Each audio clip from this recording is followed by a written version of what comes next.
Hi అండి, అందరూ ఏం చేస్తున్నారు? శనక్కాయలు ఉంటే ఉడకబెడుతున్నానండి.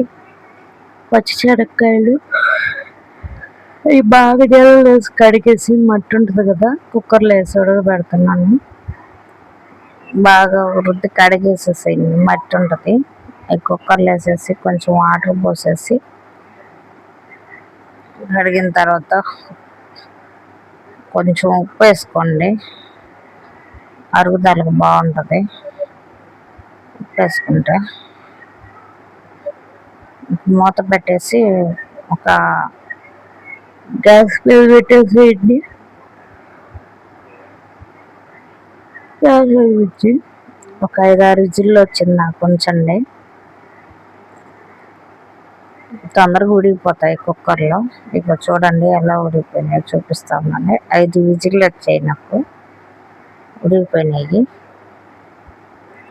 బాగా ఉడికాయి. చూడండి ఎంత బాగున్నాయో. శనక్కాయలు బాగుంటాయి. ఇవి తిన్నాక ఒక బెల్లం తినండి, బాగా అరుగుదల అవుతుంది, ఒంటికి కూడా బాగా మంచిదండి. ఇది ఒక బెల్లం తినండి, బాగుంటుంది. పిల్లలకి నైట్ తినేలేవంటే ఉడకబెట్టించాను తినడానికి.